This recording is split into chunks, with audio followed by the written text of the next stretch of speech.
আসসালামু আলাইকুম, সবাইকে স্বাগতম আমার নতুন একটা ব্লগে। সবাই কেমন আছেন? আশা করছি সবাই ভালো আছেন, সুস্থ আছেন।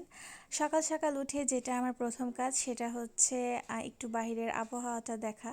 তো এই যে একটু একটু করে কুয়াশা পড়ছে, হালকা হালকা দেখা যাচ্ছে, তার মানে সকালে ভালো কুয়াশাই পড়ছে। আর সকালে কিন্তু কুয়াশা দেখতে খুব ভালো লাগে, কিন্তু আমি এত সকালে উঠতে পারি না, এটাই হচ্ছে সমস্যা। তো এরপর আমি একদম ফ্রেশ ট্রেশ হয়ে নিছি, আর এদিকে হচ্ছে আম্মু রুটি বানানো শুরু করে দিছে। তো আম্মুর হাতের রুটিটা খুবই সুন্দর হয়, একদম পাতলা পাতলা রুটি, খুব মজা লাগে খাইতে।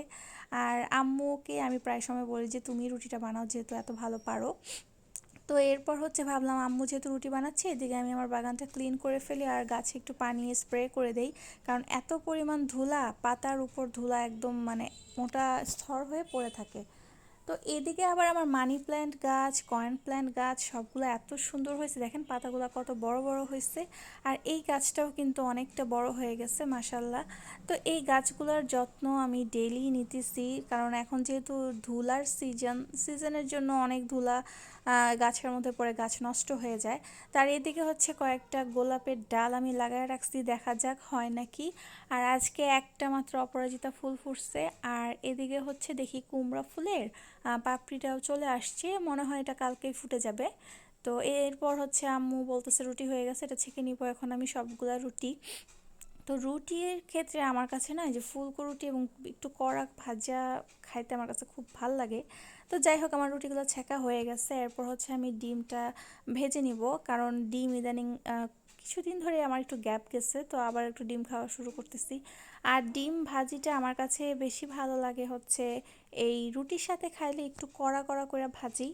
আর যদি আমি ভাতের সাথে খাই তাহলে একটা টমেটো অ্যাড করি। টমেটো দিয়ে ডিম ভাজিটা কিন্তু খুব ভালো লাগে, আপনারা অবশ্যই ট্রাই করে দেখতে পারেন। তো আম্মু হচ্ছে অত একটা ডিম খায় না, তাই আম্মুকে একটুখানি ডিম দিতেছি। আর এদিকে হচ্ছে সবজিটাও গরম করে নিছি। আর হচ্ছে চায়ের পানিটা ফুটে গেছিলো, তো এটাতে মানে দুধ গুলায় দিয়ে দিতেছি, চায়ের পাতাও দিয়ে দিচ্ছি। এখন আমি হচ্ছে নাস্তা করব। তো নাস্তা এখন আমি যে রুটি সবজি আর হচ্ছে ডিম ভাজি। তো মনে করতেছি এবার সবজিটা অফ করে আবার নতুন একটা কিছু অ্যাড করি। আর এদিকে হচ্ছে আমার 3 বেলায় কার্টুন লাগে, কার্টুন ছাড়া আমি কেন জানি খাইতে পারি না। তো এখানে হচ্ছে আমি ড্রাগন হান্টার্স কার্টুনটা দেখতেছি আর সকালে নাস্তাটা করতেছি। আর কার্টুন আমার এটা খুব ভাল লাগে, ইদানিং দুরন্ততে দেয়। তো যাই হোক, নাস্তা টাস্তা করে আম্মু লিস্ট ধরায় দিছে বাজার সদাইয়ের জন্য। যেহেতু মাস শুরু হয়েছে আজকে, তো কাঁচা বাজার, মাছের বাজার সব কিছুই করতে হবে। তো যাইতেছি, আর এই রাস্তাটার এত বেহাল দশা কি আর বলবো। এখানে এই রাস্তা দিয়ে যতবার যাই আমি ভিডিও করতে পারি না। তো তারপর চলে গেছি হচ্ছে টাকি মাছ কিনতে। আর এছাড়া আরও অনেক ধরনের মাছ নিছি। তারপরে যে ফলই মাছটা আজকে অনেক ভালো পাইছি, একদম দেখেন তাজা মাছ। তো এটা হচ্ছে আমি বিচিওয়ালা সিম দিয়ে ঝোল করব, সেটার একটা রেসিপি অবশ্যই দিব। আর আমি জানি না মানুষ কিভাবে বাজারে গিয়ে ব্লগ করে, আমার এই কয়েকটা ভিডিও ক্লিপ নিতে গিয়া মানে কি একটা অবস্থা, আমার মনে হচ্ছে আল্লাহ কে কি ভাববে না ভাববে। তারপর মনে যাচ্ছিল যে এই মাছগুলো যদি একটু দেখাতে পারতাম, আমাদের হাওরের মাছগুলা। তো আজকে কিন্তু বাজারে প্রচুর মাছ, কিন্তু চিংড়ি মাছ হচ্ছে সব বড়, ছোট নাই, তো এটা নিতে পারি নাই। এরপর চলে গেছি মুরগি কিনতে, মুরগির দাম কিছুটা কমছে, তো ভাবলাম 2টা মুরগি নিয়েই নেই। তো এরপর চলে গেছি সবজির বাজারে, সবচেয়ে বেশি আগুন হচ্ছে সবজির বাজারে। মানে যেটাই নেই সেটাই হচ্ছে 80 টাকা কেজি, 100 টাকা কেজি, 150 টাকা কেজি এরকম। আর শাকের কথা তো বাদই দিলাম। আর এরপর গেছিলাম হচ্ছে বজরি শুটকি নিতে।